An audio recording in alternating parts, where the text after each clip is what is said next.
नमस्कार, आप देख रहे हैं प्रदेश का नंबर 1 और सबसे भरोसेमंद news channel India news Haryana और बड़ी बहस के साथ मैं हूं आपके साथ आयुष चित्रांश।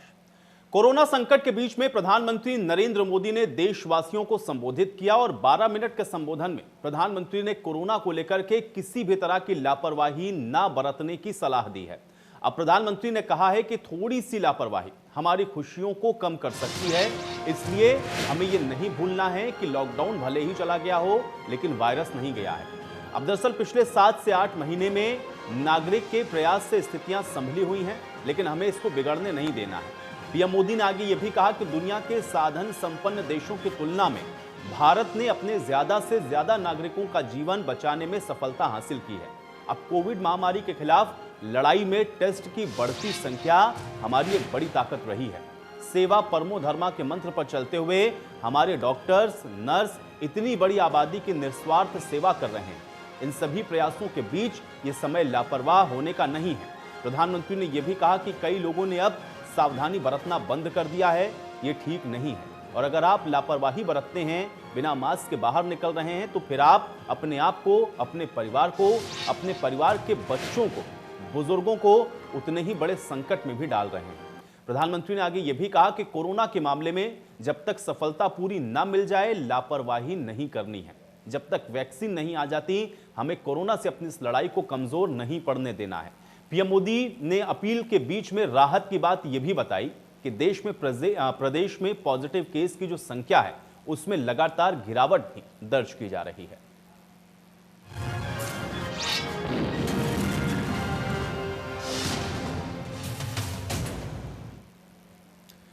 तो आज खास मेहमानों के साथ हम चर्चा की शुरुआत करें, लेकिन उससे पहले आज प्रधानमंत्री की तरफ से अपने संबोधन में क्या कुछ अपील की गई, आप सुनिए।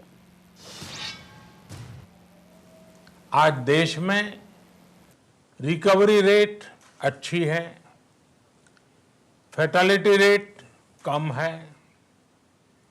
भारत में जहां प्रति 10 लाख जनसंख्या पर करीब 5,500 लोगों को कोरोना हुआ है, वहीं अमेरिका और ब्राजील जैसे देशों में ये आंकड़ा 25,000 के करीब है। भारत में प्रति 10 लाख लोगों में मृत्यु दर 83 है, जबकि अमेरिका, ब्राजील, स्पेन, ब्रिटेन जैसे अनेक देशों में ये आंकड़ा 600 के पार है।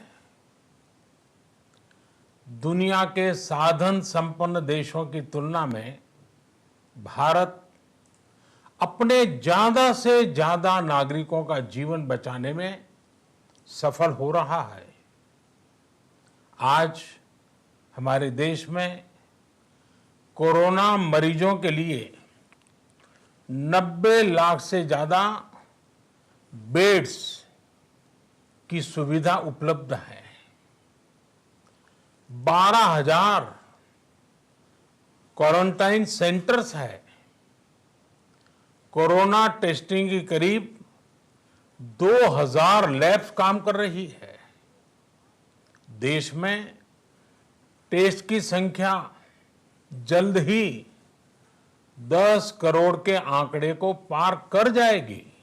अपनी जिम्मेदारियों को निभाने के लिए, फिर से जीवन को गति देने के लिए रोज घरों से बाहर निकल रहे हैं। त्योहारों के इस मौसम में बाजारों में भी रौनक धीरे धीरे लौट रही है, लेकिन हमें ये भूलना नहीं है कि लॉकडाउन भले चला गया हो, वायरस नहीं गया है। अपनी जिम्मेदारी।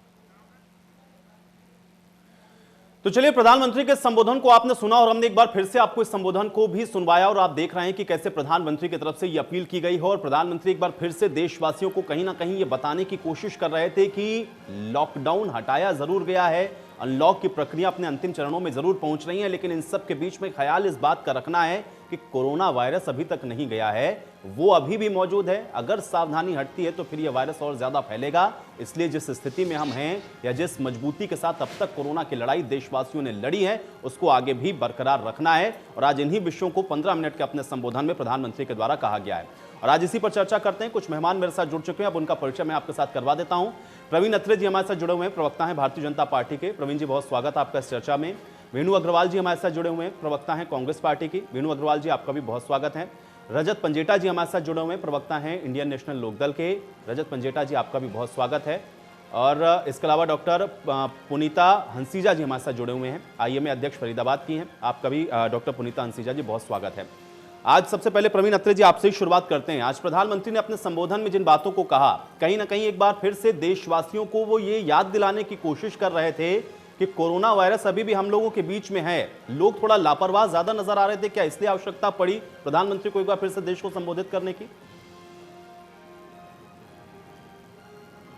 विशेष तौर पे उन लोगों के लिए थी जो कहीं ना कहीं लापरवाही का प्रदर्शन कर रहे हैं, थोड़ा लापरवाह नजर आते हैं। क्योंकि मीडिया रिपोर्ट जब हम देखते हैं, सोशल मीडिया पे देखते हैं, मेन स्ट्रीम मीडिया में देखते हैं, तो कहीं ना कहीं ऐसे लोग दिखाई पड़ते हैं जो थोड़ा लापरवाही कर रहे हैं। और विशेष तौर पे प्रधानमंत्री जी ने आके उनसे अपील की कि जब तक दवाई नहीं तब तक ढिलाई नहीं, लापरवाह होने की जरूरत नहीं है। क्योंकि देश की जनता ने कोरोना के विरुद्ध इस लड़ाई को बहुत बेहतर ढंग से लड़ा है और जिसके नतीजे हमारे सामने आंकड़ों के रूप में भी हैं। हम अपनी तुलना अगर विकसित देशों से करते हैं, हम उन देशों से करते हैं जहां की मेडिकल व्यवस्था को बहुत मजबूत माना जाता था, जहां की मेडिकल व्यवस्था को एशियाई देशों से बहुत बेहतर माना जाता था। लेकिन कोरोना के विरुद्ध इस लड़ाई में जब हम आंकड़ों पे नजर डालते हैं तो देश की जनता ने अपनी समझ से सरकार के साथ चलते हुए इस लड़ाई को बहुत बेहतर ढंग से लड़ा है।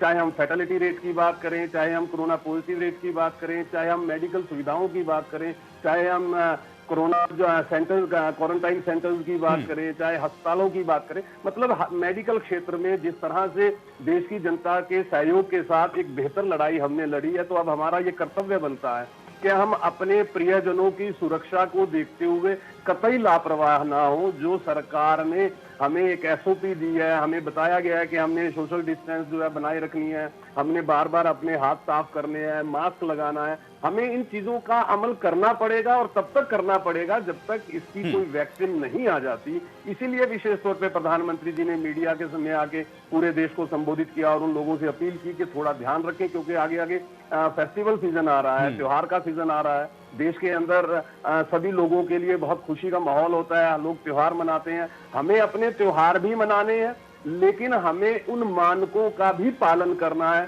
जो कोरोना की इस लड़ाई में हमारे लिए जरूरी है। यही विशेष तौर पे आगे आज प्रधानमंत्री जी ने कहा। वेणु अग्रवाल जी, आप कैसे देख रहे हैं आज प्रधानमंत्री के इस 15 मिनट के पूरे संबोधन को, जो आज राष्ट्र के नाम उन्होंने दिया और साथ ही साथ जो बात वो कह रहे थे, उस बात के क्या मायने आपको समझ में आया और प्रधानमंत्री की आवश्यकता क्यों पड़ी एक बार फिर से राष्ट्र को संबोधित करने की? कि आज प्रधानमंत्री जी पूरे देश को संबोधित करेंगे और वो भी कोरोना की महामारी के चलते, जो कि दिन प्रतिदिन बढ़ती जा रही है। और बहुत उत्सुकतावश हम लोग अपना सब काम छोड़कर टीवी के आगे बैठे प्रधानमंत्री जी को सुनने के लिए। लेकिन आश्चर्य है कि वो अपनी जिम्मेदारियों से पल्ला झाड़ गए। उन्होंने जो भी काम छोड़ दिया वो जनता के ऊपर छोड़ दिया कि भाई अपनी अपनी सुरक्षा स्वयं कीजिए, अपना ध्यान स्वयं रखिए।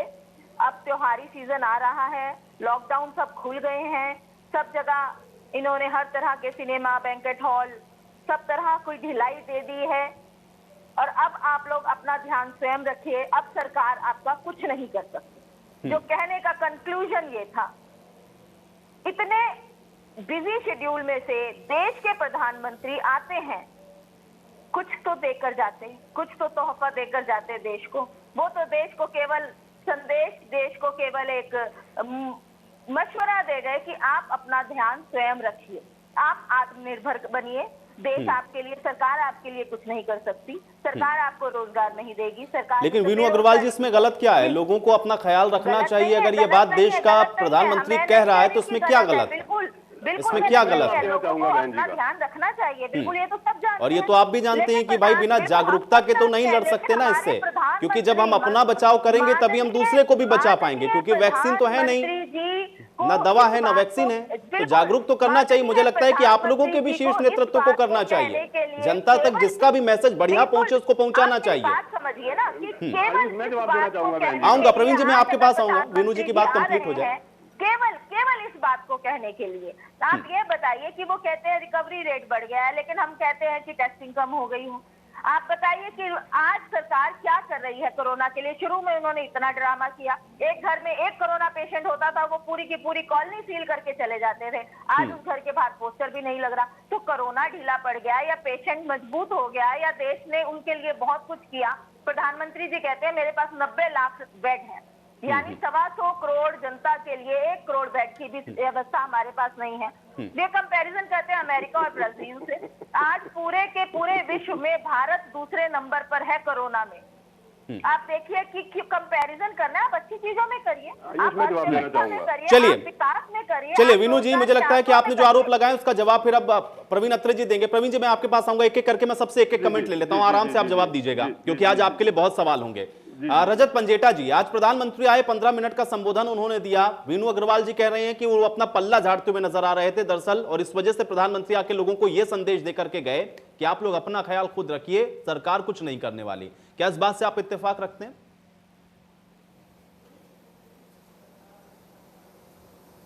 जी आयुष जी, बिल्कुल।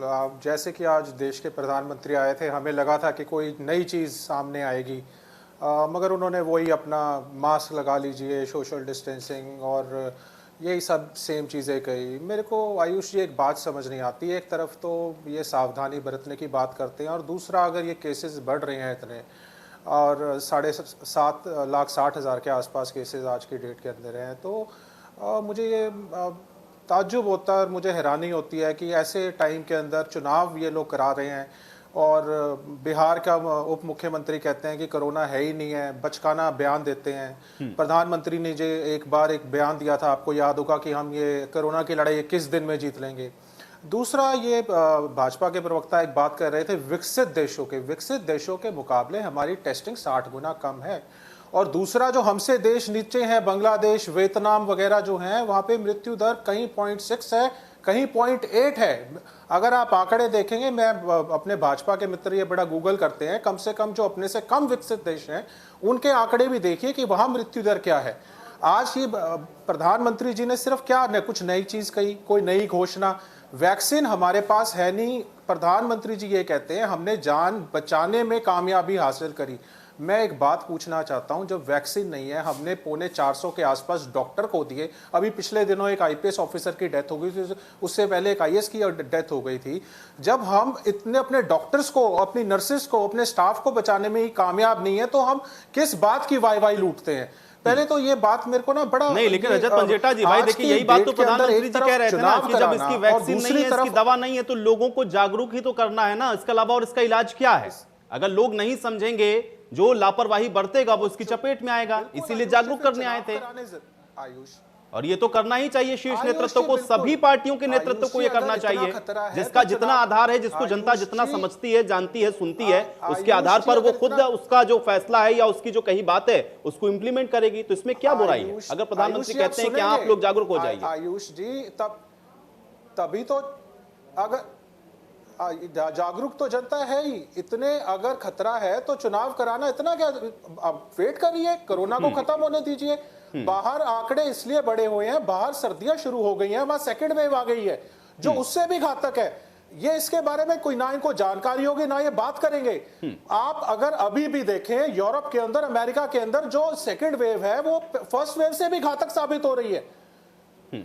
चलिए पंजेटा जी, मुझे लगता है कि आपकी इन बातों का बेहतर जवाब डॉक्टर पुनीता हंसीजा जी देंगे, क्योंकि उनके पास मुझे लगता है इन सारी बातों के ज्यादा तथ्यात्मक जो सच्चाइयां हैं वो होंगी। डॉक्टर पुनीता हंसीजा जी, दोनों सवाल हैं। एक तो जो पंजेटा जी कह रहे हैं या जो अन्य राजनीतिक विपक्षी पार्टियां हैं वो कह रही हैं कि भाई देखिए, सरकार अपनी जिम्मेदारी से बच रही है। सवाल यह है कि प्रधानमंत्री जागरूक करने के लिए आए थे, लेकिन इसके अलावा और ऑप्शन क्या है? और जो बात बार बार कही जा रही है कि हमारे यहां दरअसल कोई मैनेजमेंट नहीं है, बिना किसी नीति, बिना किसी रणनीति के ही सारे काम हो रहे हैं, जो लोग बच जा रहे हैं उसका क्रेडिट लेने की कोशिश हो रही है। क्या इस बात से आप इत्तेफाक रखती हैं हंसीजा जी? ऐसा जो मेरे हिसाब से तो देखो कोविड-19 का हम लोग मार्च ऑनवर्ड से हमारे यहाँ पे मैनेजमेंट स्टार्ट हुआ था एंड इसके लिए प्रॉपर मीटिंग वगैरह हुई डीसी सर से, एडमिनिस्ट्रेशन से, सिविल हॉस्पिटल से, प्लस आईएमए से, डॉक्टर से मीटिंग हुई और उसको कैसे प्लान करना है। डेफिनेटली इसमें थोड़ी डेफिशिएंसी तो यह है कि डॉक्टर्स को उतनी भागीदारी नहीं देगी कि जितना उनको मैनेजमेंट में मिलना चाहिए था, बट डॉक्टर्स ने फिर भी अपनी जी जान से पूरी कोशिश की है हर पेशेंट के लिए इसके ऊपर लड़ाई करने के लिए और पेशेंट को स्वस्थ करने में। तो जैसे सर कह रहे हैं कि इसमें हम लोग को पॉलिटिक्स तो नहीं कर सकते, लेकिन हाँ डेफिनेटली हमें सावधानी तो तब तक बरतनी जब तक हमारे यहाँ से एक भी केस जो है हम कहीं की रिपोर्ट नहीं होएगा। सावधानी बरतना तो हम सबकी नैतिक जिम्मेदारी है। As a good citizen, as a responsible citizen हमें सावधानी जो हम एसएमएस के जरिए कहते हैं कि social distancing, mask and sanitiser, तो उसके साथ में एक पॉइंट ऐड करना चाहूंगी कि हम दूसरे लोगों को भी इसके लिए प्रेरित करें, क्योंकि हमने देखा है कि मार्केट में हो, मंदिर हो, गुरुद्वारे हो या कोई भी मतलब प्लेस हो जहाँ पे जब पब्लिक प्लेस हो वहाँ पे लोग मास्क पहनेंगे लेकिन चिन पे पहनते हैं, जिसका कोई फायदा नहीं है पहनने का। इस बात के लिए जागरूकता तो डेफिनेटली हम सबको मतलब इससे ऊपर उठ के कि हम किसी पॉलिटिकल पार्टी से हैं या हम डॉक्टर हैं या हम इंजीनियर हैं, ऐसा नहीं है। हर टीचर को, हर पेरेंट को अपने बच्चे को समझाना चाहिए कि इससे बचाव का ये सबसे बड़ा तरीका है कि हम अपना मास्क पहने, डिस्टेंसिंग मेंटेन करके रखें और सैनिटाइज करें और हम ऐसे भीड़ भाड़ वाले इलाके में ना जाएं। जब हम खुद ही अपने घर से बाहर नहीं निकलेंगे तो नेचुरली बाहर भीड़ भी नहीं होगी। और कुछ हद तक हम ये चाहते हैं कि जैसे एडमिनिस्ट्रेशन वाली बात है, टेस्टिंग में कोई कमी नहीं है। ऐसा मैं फरीदाबाद के बारे में कह सकती हूँ कि फरीदाबाद में टेस्टिंग प्रॉपर हो रही है। यहाँ पे हर पेशेंट की प्रॉपर मॉनिटरिंग होती है। किसी का पॉजिटिव आता है तो उनके घर जाए जाते हैं, हमारे जो एएनएम्स वर्कर हैं सारे वो जाके पता करते हैं कि किसी को प्रॉब्लम तो नहीं है और फोन पे उनसे पता किया जाता है। और मतलब अगर मेरे पास भी फोन आता है तो मैं उस पेशेंट के बारे में उस डॉक्टर से पहले पूरा हालचाल पता करके घर वालों को हम निश्चिंत करते हैं कि हाँ ये आपका पेशेंट ठीक है। तो ये आंकड़े जो हैं, आंकड़ों में हम इतना नहीं हम फंसना चाहिए। हमें ये देखना चाहिए कि जो मृत्यु दर का हम कह रहे हैं, मे भी हम लोगों की इम्यूनिटी इतनी मतलब औरों देशों के मुकाबले में हम लोग इतनी सारी और बीमारियों से जूझते हैं एज कम्पेयर टू मतलब civilise, as compare to the developed world, तो हम लोग की इम्यूनिटी ऐसा ही थोड़ी सी उनसे बेटर है। और मे भी हमारी क्लाइमेटिक कंडीशंस थोड़ी सी ऐसी थी कि हम लोग उस टाइम पे इतना गर्मी के टाइम पे इतना लोग बाहर भी नहीं निकलते। लेकिन हाँ अब जो त्योहार का टाइम आ रहा है, अब रश होने वाला है, इस टाइम पे हमें एक अपना रिस्पॉन्सिबल सिटीजन के तौर पे हमें, चाहे प्रधानमंत्री जी बोले चाहे हमें कोई भी बोले, हमें अपने आप को और अपने बच्चों को, अपनी फैमिली को बचाने के लिए अपने आप को हमें ये चीज़ों का पालन तो बहुत ज़रूरी करना है। इसके लिए हमें किसी को समझाने की भी जरूरत नहीं होनी चाहिए, क्योंकि पिछले 7 महीने से हम अपने हर पेशेंट को, हर उसके अटेंडेंट को समझाते हैं कि प्लीज कृपा करके। लेकिन पुनीता जी, लेकिन बहुत सारी तस्वीरें हम लोग इन दिनों देख रहे हैं और शायद मुझे लगता है कि वो बातें भी प्रधानमंत्री ने अपने संबोधन में कोट की हैं, क्योंकि वो तस्वीरें प्रधानमंत्री तक भी पहुंची हैं। बाजारों के अंदर या इस वक्त जो स्थितियां हो रही हैं, लग वाकई में ये रहा है कि लोगों को ऐसा लग रहा है कि कोरोना चला गया है और लोग बड़े लापरवाह हो रहे हैं। इस वजह से भी बड़ी आवश्यकता थी। अब इसका इंपैक्ट क्या पड़ता है ये थोड़ा आगे आने वाले भविष्य में भी हम लोग देखेंगे। परवीन अत्रे जी, बहुत सवाल थे आपके लिए, मैं चाहूंगा जवाब दे दें। दोनों विरोधी पार्टियां आपके ऊपर इल्जाम लगा रहे हैं। जहाँ तक अवेयरनेस की बात है, जागरूकता की बात है और प्रधानमंत्री जी की अपील की बात है, डॉक्टर साहिबा ने लगभग उस बात को स्पष्ट कर दिया कि हमारी खुद की जिम्मेदारी है समाज के प्रति, अपने जो परिवार है उसके प्रति, अपने जो सज्जन प्रेमी है उनके प्रति। लेकिन हम लापरवाही ना बरते, देश के प्रधानमंत्री को फिर से अपील करनी पड़ी, क्योंकि बहुत से लोग ऐसे हैं जो धीरे धीरे लापरवाह होते जा रहे थे। अभी कांग्रेस की बहन जी कह रही थी कि साहब 15 मिनट प्रधानमंत्री जी ने खराब कर दिए, हमने तो बड़ी उम्मीद की थी। और इनेलो के प्रवक्ता कह रहे थे कि साहब सेकंड वेव कई कंट्रीज में आ चुकी है। यही समझने की बात है। जब इस तरह के समाचार मिल रहे हैं कि कुछ देशों में सेकंड वेव शुरू हो गई है, देश के प्रधानमंत्री देश की जनता से अपील करते हैं कि आप थोड़ा सावधानी बरतें कि हमें वो हालात फेस ना करने पड़े जो उन देशों को करने पड़ रहे हैं सेकंड फेज की वजह से। दूसरी बात कि साहब प्रधानमंत्री जी ने अपनी जिम्मेवारी से पल्ला झाड़ लिया। साहब, prevention is better than cure, हम सभी जानते हैं। जिस बीमारी का इलाज नहीं है, जो दुश्मन कुछ समय तक छुपा हुआ था, हालांकि चाणक्य ने भी कहा है कि जब दुश्मन छुपा हो तो बेहतर है कि आप भाग जाओ, मतलब अपने आप को बचाओ। दवाई हमारे पास नहीं है, हमें उसके लिए प्रिकॉशंस लेने पड़ेंगे, जो प्रिकॉशंस हमें मेडिकल साइंस बता रही है कि हमें सोशल डिस्टेंसिंग रखनी है, मास्क वगैरह लगाना है। लेकिन मुझे हैरानी तब होती है जब नकारात्मकता दिमाग के में रख के आलोचना शुरू कर देते हैं और उस आलोचना में ये कहा जाता है कि साहब पहले तो इनके बिहार के उप मुख्यमंत्री कह रहे थे ये तो कोई बीमारी नहीं है। साहब आप हैरान होते हैं, आपके नेता तो विधानसभा में कह रहे थे कि ये कोई बीमारी नहीं है, जबकि हम लगातार चीख चीख के कह रहे थे कि साहब अपना बचाव कीजिए, मास्क लगाइए और अपने लोगों को भी समझाइए कि मास्क लगाएं। दूसरी बात कांग्रेस की बहन जी के लिए, देखिए हालांकि मैं मानता हूं कि कांग्रेस जो है इतनी नेगेटिव हो चुकी है कि कांग्रेस को तो देश की जनता ही समझाएगी और हर बार चुनाव में समझाएगी, वरना इनके समझ नहीं आएगी। जिस पार्टी के नेता पाकिस्तान लिटरेचर फेस्ट के अंदर अपने देश की आलोचना करना शुरू कर दे, जिस पार्टी के नेता आलोचना में इस कदर डूब जाए कि वो चाइना की तारीफ करे और भारत की भी आलोचना करना शुरू कर दें, ठीक है। देखिए ये राजनीतिक आरोप प्रत्यारोप प्रवीण अत्रे जी होते रहेंगे, लेकिन एक सवाल बड़ा वैलिड था, दोनों ही विपक्षी पार्टियों की तरफ से सवाल उठाया गया। प्रवीण जी मैं चाहूंगा उसका जवाब दें। वो ये कह रहे हैं कि अगर प्रधानमंत्री संबोधित करते हुए ये कहते हैं कि हमें जागरूक रहना है, जब तक वैक्सीन नहीं है, जब तक दवाई नहीं, तब तक ढिलाई नहीं, तो फिर बिहार के अंदर अगर चुनाव हो रहा है, 50 हजार आदमी की भीड़ वहां पर जुट रही है, चुनाव प्रचार चल रहा है, तो वहां से भी तो कोरोना का संक्रमण फैल सकता है ना। ये सवाल तो विपक्षी पार्टी का वैलिड है, इसका क्या जवाब है? देखिए आयुष, हमारा देश एक डेमोक्रेटिक कंट्री है, लोग अपनी सरकार अपनी गवर्नमेंट चुनते हैं वोट के माध्यम से, और जो लोगों का डेमोक्रेटिक राइट है, जो कॉन्स्टिट्यूशनल राइट है, आप उस डेमोक्रेटिक राइट को नहीं छीन सकते। लेकिन आप कोविड को ध्यान में रखते प्रवीण अत्रे जी छीना नहीं जा सकता है, लेकिन उसको थोड़ा सा समय तो दिया जा सकता है ना, बढ़ाया जा सकता था, थोड़ा सा और कंट्रोल हो जाता तो हो सकता था। जल्दी क्या? आयुष भाई सुन लीजिए, आपको शायद ये पता नहीं है कि हमारी कॉन्स्टिट्यूशनल बाउंडिंग्स होती हैं। जब किसी सरकार का संविधान में दिया गया समय पूरा हो जाता है तो हमारी संवैधानिक बाउंडिंग्स होती हैं कि आपको एक तय समय पे अपनी सरकार दूसरी चुननी होती है। इन बहन जी को चुप कराए पहले। अब यहाँ पे हो क्या रहा है, देखिए सरकार का दायित्व ये है, कर्तव्य ये है कि अरे बहन जी को चुप कराओ, बीच में डिस्टर्ब ना वेणु जी, ज्यादा बात कर लीजिए। वेणु अग्रवाल जी मैं आऊंगा आपके पास, एक बार बात कंप्लीट हो जाए। प्रवीण जी के बाद मैं आपके ही पास आ रहा हूँ, थोड़ा सा शांतिपूर्वक सुन लें, धैर्य रखें। देखिए आयुष, हमारी संविधानिक बाउंडिंग्स होती है कि हमें तय समय के अंदर अपनी सरकार चुननी होती है, वो हमारी संवैधानिक बाउंडिंग्स है। अब सरकार जो है वो जो एसओपी जारी की है सरकार ने कि एक तो 200 से ज्यादा लोग इकट्ठे नहीं हो सकते, आप भीड़ इकट्ठा नहीं कर सकते, उन प्रिकॉशंस को आपको लेना पड़ेगा। जिन लोगों की उम्र 75 साल से ज्यादा है उनको पोस्टल बैलेट के द्वारा अपनी वोट डाल सकते हैं, ये सुविधा प्रदान कर दी। और जो पोलिंग बूथ है, उन पोलिंग बूथ में एक टाइम में 5 से ज्यादा आदमी पोलिंग बूथ में एंटर नहीं कर सकते, लाइन जो लगेगी उसमें आपको 2 गज की दूरी बना के खड़ा रखना पड़ेगा। ये सारे प्रिकॉशंस है। ठीक है, लेकिन प्रवीण अत्रे जी भाई चुनावी रैलियों में जो भीड़ हो रही उसको भी तो थोड़ा रोका जा सकता था ना, ये सारी चीजें डिजिटल और वर्चुअल तरीके से क्यों नहीं हो सकती? देखिए भारतीय जनता पार्टी रोक लेते या 100 लोगों की जाने की जो लिमिट रखी गई तो उसको बाद में क्यों हटा दिया आप लोगों ने? देखिए नहीं हटाया, चुनावी रैलियों में लोग नहीं ज्यादा आ रहे हैं तो फिर मजा नहीं आ रहा चुनाव प्रचार में। अगर कोरोना को लेकर के इतना संजीदा हैं तो भाई यहाँ पर भी ख्याल रखा जाना चाहिए था। मुझे लगता है कि थोड़ा सा इस विषय को सोचने की आवश्यकता नहीं। आयुष, ऐसा भारतीय जनता पार्टी अपनी कोई भी रैली मीटिंग वर्चुअल कर रही है, Bharatiya Janata party public meeting नहीं कर रही है। और मुझे लगता है बहुत से राजनीतिक दल जो जागरूक है, जो अपनी जनता की जिंदगी की कीमत को समझते हैं, वो भी वर्चुअल रैली कर रहे हैं। भारतीय जनता पार्टी ने कभी भी इस तरह की कोई रैली या मीटिंग नहीं की जिसके अंदर भीड़ इकट्ठा हो जाए। हमारा पूरा प्रोग्राम वर्चुअल चलता है, ये आप बेहतर जानते हैं। हमारे तो विरोधी हमारे ऊपर ये आरोप लगाते हैं। प्रवीण अत्रे जी मुझे लगता है कि आपने शायद बिहार की रैलियों को आज देखा नहीं। आज मुख्यमंत्री योगी आदित्यनाथ उत्तर प्रदेश के गए हैं, 3-3 रैलियां की हैं, 50-50 आदमी, 1000 आदमियों की भीड़ लगी हुई है। एक मंच से तो मुख्यमंत्री खुद कह रहे हैं कि मुझे तो उम्मीद ही नहीं थी कितने लोग आएंगे। लगभग 30 से 35 हजार लोगों का जमावड़ा था वहां पर। अब बताइए यहां से अगर कोरोना का संक्रमण फैलेगा या वो जो 35 हजार लोगों की भीड़ थी उसमें किसने इंश्योर किया है कि यहां पर सारी गाइडलाइंस का पालन हुआ है? आयुष, मैं इसका जवाब दूं जरा जी।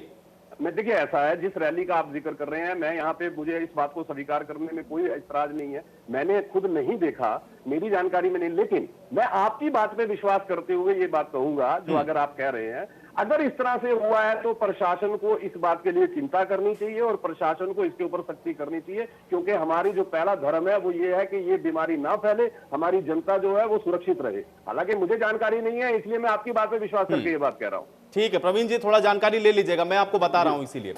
वेणु अग्रवाल जी। जी जी, मेरे भाई प्रवीण जी कह रहे हैं कि कॉन्स्टिट्यूशन की बात कर रहे हैं। किस तरह के कॉन्स्टिट्यूशन के, लोकतंत्र की आप बात करते हैं जिसकी हत्या आप रोज करते हैं? आप बहन देखिए जी सन 75 को भूल गए आप। कोरोना काल में आप सरकारें गिराने में लगे हुए थे। जब कोरोना शुरू हुआ था, लोगों के अंदर डर था। आपने मध्य प्रदेश की सरकार गिराकर नई सरकार खड़ी कर ली। आपने राजस्थान की सरकार गिराने की पूरी कोशिश की, भरपूर कोशिश की। और आज की रैली की आप बात कर रहे हैं, मुझे तो जानकारी ही नहीं है। आप अपने धर्म से पीछे हट रहे हैं, हमें धर्म सिखा रहे हैं। आपके प्रदेशाध्यक्ष ओपी धनखड़ जी का उत्सव इतनी धूमधाम से मनाया गया, लोगों के ऊपर लोग चढ़े हुए थे, तब कोरोना नहीं था। और केवल इस बात को कहने के लिए कि जब तक दवाई नहीं तब तक ढिलाई नहीं, स्वयं प्रधानमंत्री जी आ रहे हैं। ये बात तो हम रोज रिंगटोन पर सुन रहे हैं, हम फोन करते हैं। वीनू अग्रवाल जी, देखिए भाई, देखिए इन बातों में मैं थोड़ा राजनीतिक पार्टियों से मेरी सोच इतर है, क्योंकि सारी राजनीतिक पार्टियां अपने अपने फायदे के लिए सब कोरोना की गाइडलाइंस को भूल जाते हैं। अभी राहुल गांधी जी ट्रैक्टर यात्रा निकाल रहे थे, इतनी भयंकर भीड़ थी, क्या हो रहा था वहां पर वो तस्वीरें सबने देखी हैं। राजस्थान के अंदर निकाय चुनाव हो रहे हैं, वहां पे आपकी ही सरकार है कांग्रेस की, वहां पर हम लोग देख रहे हैं, वहां पर हजारों की संख्या में लोग भीड़ लगा के पहुंच रहे हैं, प्रत्याशी अपना अपना प्रचार कर रहे हैं, जहां जिसको अपना सूट कर रहा है। वीनू अग्रवाल जी, नहीं, मैं बड़ी माफी के साथ ये बात कह रहा हूं, ये सारी राजनीतिक पार्टियों के लिए, सिर्फ ऐसा नहीं कि मैं कांग्रेस के लिए कह रहा हूं। अब ज्यादातर स्टेट में या तो बीजेपी की या कांग्रेस की सरकार है, तो जवाब आप लोग को देना है कि जहां आपको सूट करता है वहां तो आप भीड़ लगा लेते हैं, जहां आपकी सरकारें नहीं वहां आप सवाल खड़ा कर देते हैं। आप कोई नजीर पेश कर देते ना वीनू अग्रवाल जी। जी बिल्कुल, नजीर तो पेश नहीं की गई ना। जब राहुल जी ने यात्रा निकाली, ट्रैक्टर यात्रा, तब उस समय कितनी भीड़ थी, बॉर्डर के ऊपर क्या स्थिति थी, हम लोग देख रहे थे, लाइव तस्वीरें हम लोगों ने देखी, लोग एक दूसरे के ऊपर चढ़े जा रहे थे। आप बताइए। मैं कुछ कहना चाहूंगा जनता को आयुष, मैं कुछ कहना चाहूंगा। आऊंगा अत्रे जी, आऊंगा, एक बार वीनू अग्रवाल जी से जवाब ले लूं। हेलो वीनू अग्रवाल जी, अगर आप मुझे सुन पा रही हो तो थोड़ा जवाब दें कि कोई राजनीतिक पार्टी इस बात की नजीर तो नहीं पेश कर पाई ना कि हाँ उसने गाइडलाइन का अक्षरशः पालन किया है। आयुष जी, जब कांग्रेस भी नहीं। कोरोना काल शुरू हुआ था, जब हमारे भारत में कोई वायरस नहीं था या कोई इक्का दुक्का था, तब नमस्ते ट्रंप का आयोजन करके प्रधानमंत्री जी ने कोरोना को इन्विटेशन दिया था। वीनू जी, देखिए आप फिर आप उन बातों में जा रही, मैं सीधा सवाल पूछ रहा हूं। वीनू जी, मुझे लग रहा है कि आप मेरा सवाल नहीं समझ पा रही। वीनू जी, मेरा सवाल बहुत सीधा है, मैं ये नहीं कह रहा हूं, मैं तो कह रहा हूं कि इनकी जिम्मेदारी है, जिसकी सत्ता है उसकी जिम्मेदारी है, उसको व्यवस्था करनी चाहिए। लेकिन मुझे बताइए कि देश की सबसे प्रमुख पार्टी होने के नाते, पुरानी पार्टी होने के नाते, आप मुझे ये बताएं वीनू जी, आप लोगों ने एग्जाम्पल पेश किया क्या? जो गाइडलाइन बनाई गई, क्या उसका अक्षरशः पालन कांग्रेस पार्टी ने किया या उनके कार्यकर्ताओं ने किया? और अगर किया तो फिर यात्रा के दौरान वो तस्वीरें ऐसी क्यों थी? वीनू अग्रवाल जी, बिल्कुल पालन हो रहा है। आप उन तस्वीरों को भाजपा की रैली की तस्वीरों के साथ आप मिलाकर देखिए। वीनू अग्रवाल जी, देखिए ये जवाब नहीं है। वीनू अग्रवाल जी, आप पुरानी प्रवक्ता हैं और मुझे मत बताइए। और वो तस्वीरें लाइव हम लोगों ने देखी हैं, जब यात्रा निकल रही थी और जब हरियाणा तक वो आई और हरियाणा के अंदर कैसे उसने प्रवेश किया है, उस वक्त कैसे सोशल डिस्टेंसिंग की धज्जियां उड़ी हैं और कैसे क्या हो रहा था, एक दूसरे के ऊपर लोग चढ़ रहे थे, वो सबने देखा है, वो सबने देखा। वो भाजपा की रैली नहीं थी, वो आपकी यात्रा थी, वो आपकी यात्रा थी जो कि किसानों के संदर्भ में आप लोग निकाल रहे थे। वीनू जी, मुझे लगता है कि अभी आप प्रवीण जी को कह रही थी इनको जानकारी नहीं, अब थोड़ा सा आप भी गूगल में या फिर यूट्यूब पे जाकर के उन रैलियों की तस्वीरों को देखिए, उन तस्वीरों को देखिए। वीनू अग्रवाल जी, उन तस्वीरों को देखिए। वीनू अग्रवाल जी, उन तस्वीरों को देखिए, और अगर मैं गलत कह रहा हूं तो मैं चुनौती दे रहा हूं आपको। मैं आपको इस डिबेट में चुनौती दे रहा हूं कि आप मुझे गलत साबित करिए कि वहां पर नहीं थी भीड़।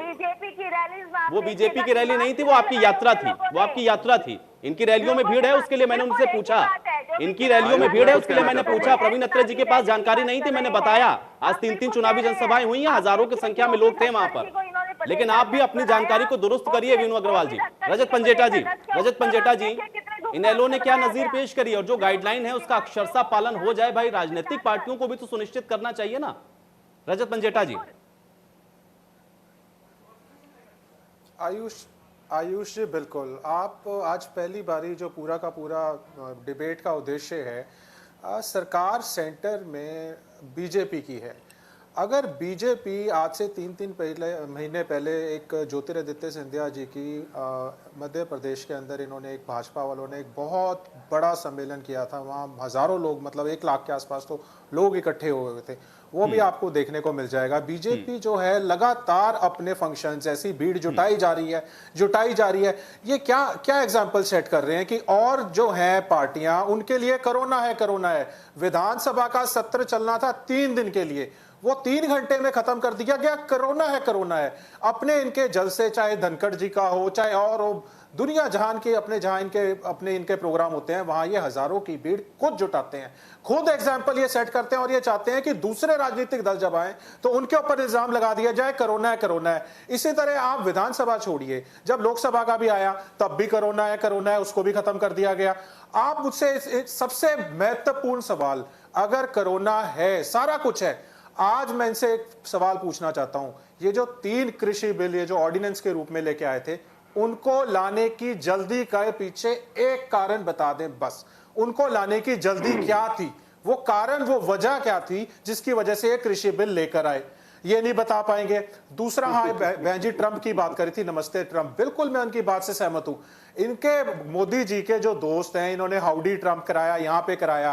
आप बताइए, ट्रंप जी खुद कहते हैं, यूएस का रजत जी देखिए आपकी बात सही है कि जो हिंदुस्तान आंकड़े पेश कर रहा है, मैंने ये सवाल पूछा और रैलियों को लेकर के, और भाई ये जो चुनाव हो रहा है क्यों हो रहा है, इसके लिए इनकी गाइडलाइन का पालन ये खुद कैसे करवा रहे हैं, ये सवाल इनके लिए है। लेकिन अब बीजेपी कोई काम करेगी तो क्या उसी परिपाटी पे आप सभी राजनीतिक पार्टियां चलेंगे, क्या उनका अनुकरण करेंगे?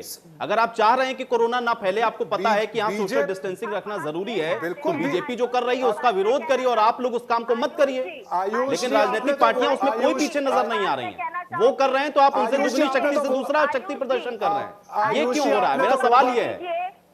नहीं आयुष जी, आपने तो ये बात कर दी, आयुष जी आपने तो ये बात कर दी कि विपक्षी दलों को दबाने के लिए कोरोना है और बीजेपी को फ्री हैंड दे दिया जाए, वो जो मर्जी करे। सबसे पहले एग्जांपल बीजेपी को सेट करना पड़ेगा कि उनको इलेक्शन ही क्यों कराए।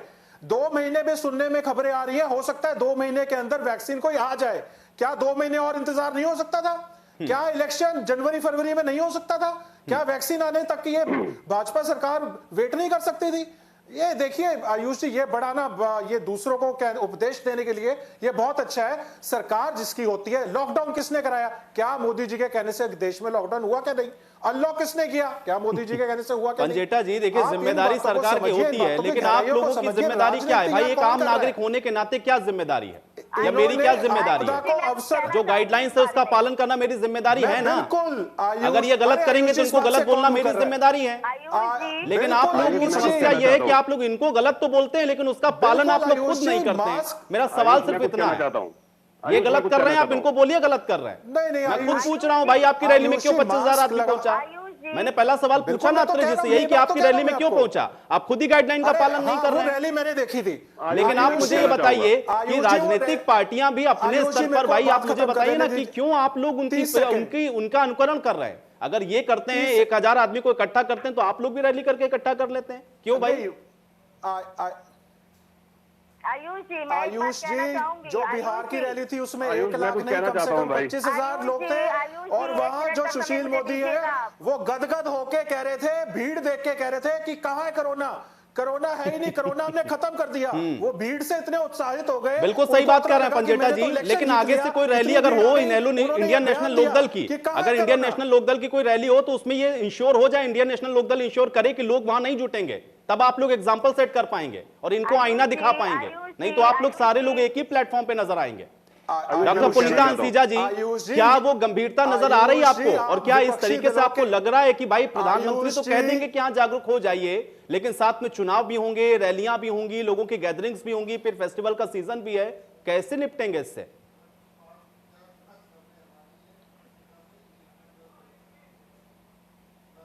पुनीता हंसीजा जी, हाँ जी, हम 24 घंटे इसमें लगे हुए हैं। डॉक्टर्स हमारे सारे 24 घंटे लगे हैं। मेडिकल कॉलेज ईएसआई में हमारे आईएमए के डॉक्टर्स, हमारे कॉर्पोरेट हॉस्पिटल के डॉक्टर्स, फरीदाबाद में 9 कॉर्पोरेट हॉस्पिटल सब ड्यूटीज कर रहे हैं। उनके पास टाइम नहीं है सब सोचने का, क्योंकि हम डॉक्टर्स तो पॉलिटिक्स नहीं करता बिल्कुल भी, उसको तो अपने काम से मतलब है, उनको अपना काम करना है। और हमारे मोर देन हंसीजा जी, ये सवाल मैं इसीलिए आपसे पूछ रहा हूं क्योंकि at the end of the day आप लोगों को ही निपटना पड़ेगा। अगर कहीं 25,000 आदमी इकट्ठा होगा और वहां 2500 भी संक्रमित होगा तो वो आप डॉक्टर्स को ही देखना है, क्योंकि दवा है नहीं, वैक्सीन है नहीं। तो जागरूकता के साथ साथ क्या तमाम राजनीतिक पार्टियों को खुद भी जागरूक होने की आवश्यकता आप महसूस करती हैं? एक डॉक्टर होने के नाते सजेशन तो दे ही सकती हैं। बिल्कुल, मुझे ये कहना है कि हमारे 550 से ज्यादा डॉक्टर्स इसमें जान गंवा चुके हैं। क्या वो खुद कोरोना लेकर आए? नहीं, उनको पेशेंट से हुआ, उनके ऊपर वायरल लोड इतना था। जो लोग हमारे बच रहे हैं वो सिर्फ जैसे आ रहे हैं, उनको वायरल लोड कम है इसलिए वो बच रहे हैं। बट हमारे डॉक्टर्स 24 घंटे 48 घंटे ड्यूटीज कर रहे हैं। उन पे वायरस का लोड इतना है कि यंग डॉक्टर्स, आप अगर फेसबुक खोलिए, हमारे डॉक्टर्स के नाम देखिए, आपको हैरानी हो जाएगी कि किसी का बच्चा 2 साल का, किसी की अभी शादी को 1 साल हुआ है। जैसे सेना में लोग शहीद होते हैं, उस हिसाब से हमारे डॉक्टर शहीद हो रहे हैं। इस बारे में सोचने का किसी भी पॉलिटिकल पार्टी का टाइम नहीं है। उनको आपस के झगड़ों से फुर्सत नहीं है। मतलब हमें इस बात के लिए हैरानी होती है जब बोला जाता है कि आंकड़े ही नहीं है। अरे कैसे नहीं आंकड़े? हमारे national president doctor Rajendra Sharma sir ने इतनी बड़ी लिस्ट प्रोवाइड करी हुई है, और वो कहा जाता है कि ये आंकड़े थ्रू सीएमओ जाएंगे, ताकि सीएमओ सर डिसाइड करेंगे कौन सा डॉक्टर कोविड से डेथ हुई और कौन सी डॉक्टर की डेथ ऐसे हो गई। ऐसे थोड़ा होता है। कोई अगर ड्यूटी पे है, लेकिन सच तो वो डॉक्टर है ना, अपने छोटे क्लिनिक में भी वो पेशेंट को देख रहा है। हमारे आप देखिए, कोई एक डिलीवरी रुकी हो तो बताइए, एक भी पेशेंट ये बोल दे कि हमारी डिलीवरी कोविड की वजह से नहीं हुई है, कोई भी मरीज बता दे। ये सब तो डॉक्टर्स, नर्सेस, पैरामेडिकल स्टाफ और हॉस्पिटल पे बर्डन है। हॉस्पिटल पे इतना बर्डन है कि आप इमेजिन नहीं कर सकते कि हमारे डॉक्टर्स के पास छुट्टी लेने तक का टाइम नहीं है कि वो छुट्टी ले ले। और उसके बावजूद भी मतलब कुछ जगह पे, कुछ हॉस्पिटल्स में मतलब तनख्वाह नहीं मिल रही है। इस बारे में हमारी पॉलिटिकल पार्टी से हमारी रिक्वेस्ट है कि उस बारे में आवाज उठाए ना। रैलीज करना है या नहीं करना, हमारे घर में फंक्शन हो रहे हैं, शादियां हो रही है, कौन जा रहा है? मुश्किल से 1-2 लोग, 50 लोग की आपने हमारे बोला है कि 50 से ज्यादा लोग इकट्ठे नहीं होंगे, मंदिर में 10 से ज्यादा लोग इकट्ठे नहीं होंगे, गुरुद्वारे में 10 से ज्यादा लोग इकट्ठे नहीं होंगे। तो आप बताइए कि कोरोना कहाँ से आ रहा है फिर? तो इस बारे में सबको आत्मचिंतन करने की बहुत ज्यादा जरूरत है कि हम इस देश के लिए हम चाहते हैं कि जो सेकंड पीक है। चलिए पुनीता जी, आपने जो बात उठाई है, मुझे लगता है प्रवीण जी यहाँ पर बैठे हुए हैं, वो उस बात को ऊपर भी ले जाए और शायद में उसका उनके पास कोई समाधान हो तो हो सकता है कि वो आपको इस बात का जवाब भी दे दें। प्रवीण अत्रे जी, अपने जो पॉलिटिकल जो आपके अपोनेंट है उनकी भी बात का जवाब दीजिए, और हंसीजा जी भी जो कुछ बातें कह रही है ये भी बड़ा गंभीर है अगर ऐसा हो रहा है। देखिए डॉक्टर साहिबा की बात का जवाब मैं पहले देना चाहूंगा, क्योंकि मैं इस बात को मानता हूं कि हमारे मेडिकल स्टाफ, पैरामेडिकल स्टाफ, हमारे जितने कोरोना वॉरियर्स हैं, उन्होंने बहुत बेहतर काम किया है इस लड़ाई को जीतने के लिए, इस लड़ाई को लड़ने के लिए। इनके लिए सैल्यूट है। सरकार ने भी अपने स्तर पे, मैं हरियाणा का उदाहरण देता हूं, बाकायदा डॉक्टरों के लिए इंसेंटिव की घोषणा की थी, और मुझे याद है डॉक्टर एसोसिएशन ने बाकायदा बहुत सम्मान से उसको रिफ्यूज किया था कि हम इंसेंटिव नहीं चाहते, क्योंकि ये हमारा धर्म है, हमारी ड्यूटी है। इसके लिए डॉक्टर्स को सैल्यूट है। लेकिन एक बात और बार बार यह कहूंगा, मुझे लगता है कि कॉन्स्टिट्यूशनली भी वो गलत कहा जा रहा है, केवल आलोचना करने के लिए कि सरकार चुनाव करवा रही है, सरकार चुनाव करवा रही है। देखिए पहले तो ये समझना बड़ा जरूरी है, आयुष के चुनाव सरकार नहीं करवाती, चुनाव करवाता है चुनाव आयोग, जो स्वायत्त संस्था होती है। आप भी जानते हैं जब कहीं चुनाव होता है, वहां पे कोड ऑफ कंडक्ट लग जाता है, तो वहां सरकार चुनाव आयोग बन जाता है, वहां कंट्रोल चुनाव आयोग करता है, जो एक स्वायत्त संस्था है। इसलिए ये मत कहिए जैसे हमारे मित्र कह रहे हैं कि सरकार चुनाव करा रही है, और चुनाव आयोग की संवैधानिक जो बाध्यताएं हैं, इसलिए उसको चुनाव करवाना होता है। प्रिकॉशंस हमें लेना है, एडमिनिस्ट्रेशन को लेना है, वो अलग चीज है। दूसरी बात, यहाँ पे अभी कांग्रेस की जो बहन जी कह रही थी, थोड़ा सा एक उदाहरण देकर समझाऊंगा कि प्रधानमंत्री जी अपील करते हैं कि हमें अपने आप को सावधान, अपने आप को बचाना है, लेकिन कांग्रेस के नेता खुद ऐसी लापरवाही करते हैं कि इनकी प्रदेश अध्यक्षा को उस लापरवाही की वजह से 14 दिन क्वारंटाइन होना पड़ता है। बहन जी से पूछिए क्या ऐसा हुआ नहीं था? इन्हीं की नेत्री की वजह से, जो कि पॉजिटिव की रिपोर्ट आ गई और अपनी मीटिंग में जाके अध्यक्षा जी के साथ बैठी हैं, जिस वजह से अध्यक्षा जी को क्वारंटाइन होना पड़ा। इस तरह की लापरवाही से बचने की बात हम कर रहे हैं। हम प्रधानमंत्री जी इस तरह की लापरवाही से बचने की अपील कर रहे हैं कि कम से कम ऐसे लोगों को तो जागरूक रहना चाहिए। ये शोर बहुत मचाती है, तो बहन जी बीच में शोर मचाना शुरू कर देती है। आयुष इनको समझाएं भाई, ये बीच में शोर ना मचाएं।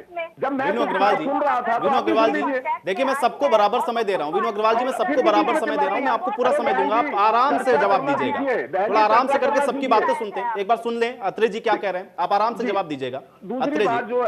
दूसरी बात एक यहाँ पे, जैसे बहन जी ने कहा कि साहब ये तो लोकतंत्र की हत्या कर रहे हैं, मध्य प्रदेश के अंदर सरकार गिरा के सरकार बना ली, वो एनएलडी के मित्र भी मध्य प्रदेश का जिक्र कर रहे हैं। आयुष, हम अपने देश की संवैधानिक परंपरा को जानते हैं, लोकतंत्र को जानते हैं। अगर मध्य प्रदेश की कांग्रेस सरकार अपना विश्वास खो दे, विधायक पार्टी छोड़ दे, सरकार से इस्तीफा दे, तो इसके अंदर भारतीय जनता पार्टी का क्या दोष?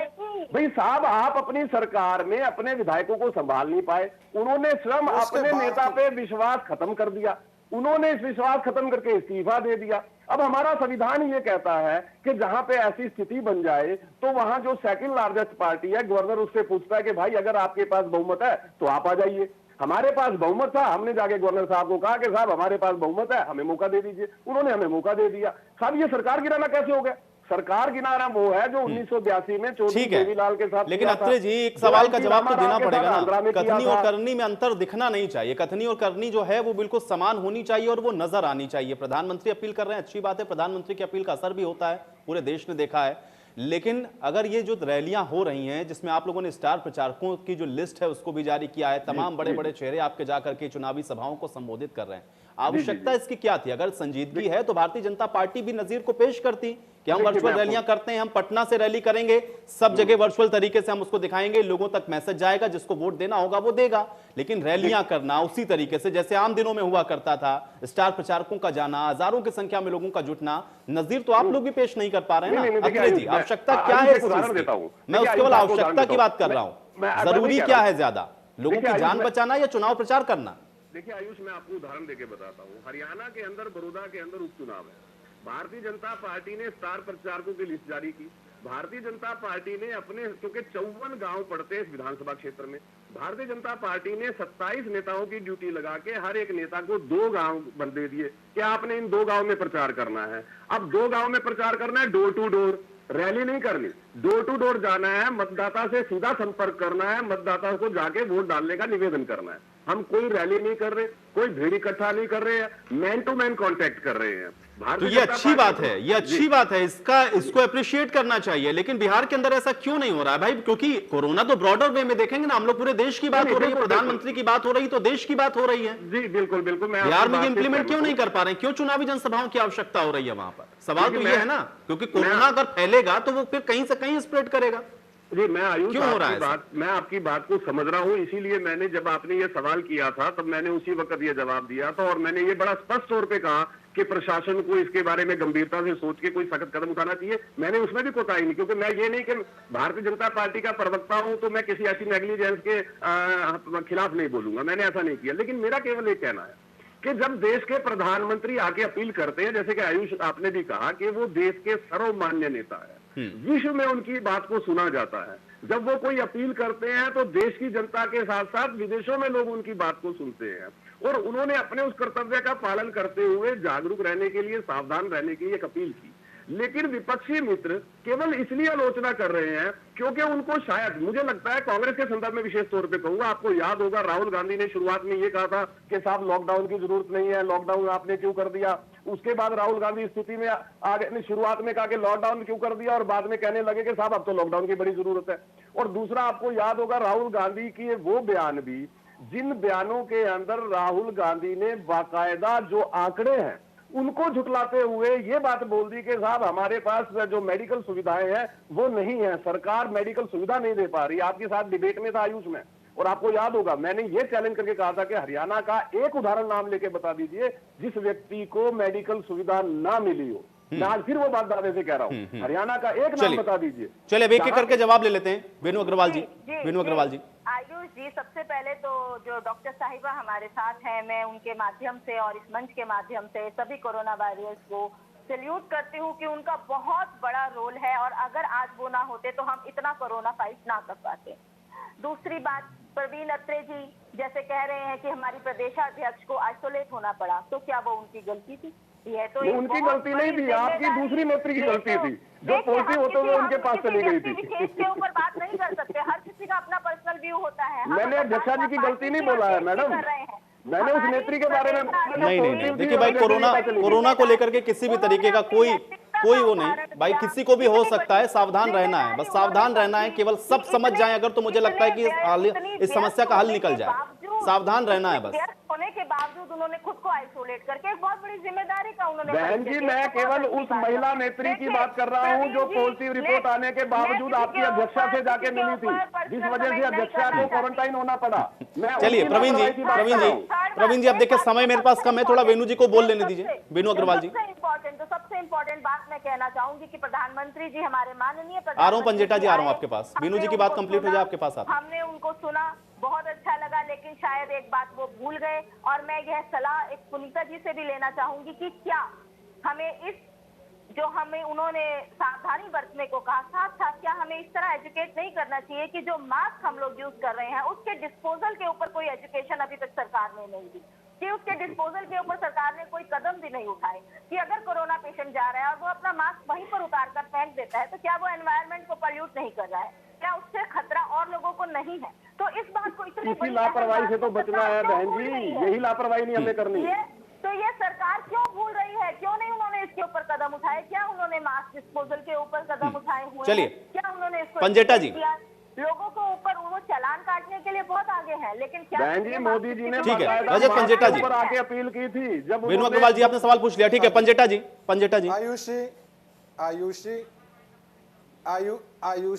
आयुषी प्रवीण अत्रे जी अभी भाजपा के प्रवक्ता कह रहे थे कि अगर कहीं गलती हो रही होगी तो मैं खुद उसकी आलोचना करूंगा। अभी मैं 1-2 दिन पहले मैं बड़ौदा में ही था, इनको तो शायद पता भी नहीं होगा इनका पार्टी का दफ्तर कहाँ है। इनका पार्टी का दफ्तर अपना बड़ौदा रोड पे है, गोहाना में, और पार्टी का दफ्तर इन्होंने बना रखा है मैरिज पैलेस के अंदर। वहाँ हजारों लोग, मैं चश्मदीप गवाह हूँ, वहाँ बड़ा मीडिया भी आया होगा, वहाँ हजारों लोग, इनके पूरे नेता जो भी कार्यकर्ता इन्होंने सब बुलाए हुए, किसी के चेहरे पे मास्क नहीं, पूरा वहां पे लंच किया हुआ इन्होंने ऑर्गेनाइज, सारी जनता बुला रखी, ये खुद धज्जियां उड़ा रहे हैं कोरोना की, ये मास्क भी नहीं लगाते। ये इलेक्शन मोड में इतना आ चुके हैं कि सारे उपदेश ये विपक्षी दलों को देने के लिए। मैं चाहूंगा अत्रे जी जाए, मैं भी उनको मिलूंगा, कल मैं खुद बड़ौदा जा रहा हूँ। अत्रे जी ना आए तो ये हमारा दोष थोड़ा है मित्र, आप इस बात अत्रे जी हमारे अगर हमारे अत्रे जी आपने कहा मैं आलोचना करूंगा, लोग वहां आते हैं, अरे अत्रे जी आपने कहा मैं आलोचना करूंगा। ठीक है पंजेटा जी, देखिए मेरे पास समय नहीं, आप किसी बात के साथ अब मुझे यही समाप्त करनी होगी ये चर्चा। आप सभी का बहुत शुक्रिया अपना समय निकालने के लिए, इस चर्चा का हिस्सा बनने के लिए। हालांकि ये बात सभी को समझनी होगी क्योंकि आज प्रधानमंत्री ने जिस बात को कहा है वो बात अगर आप नहीं समझेंगे तो कोरोना से लड़ पाना बहुत मुश्किल है, और इस बात को जितना जल्दी समझ लेंगे उतनी ही जल्दी इस बीमारी से निजात भी मिल सकती है। आज बड़ी बहस में मेरे साथ फिलहाल इतना ही।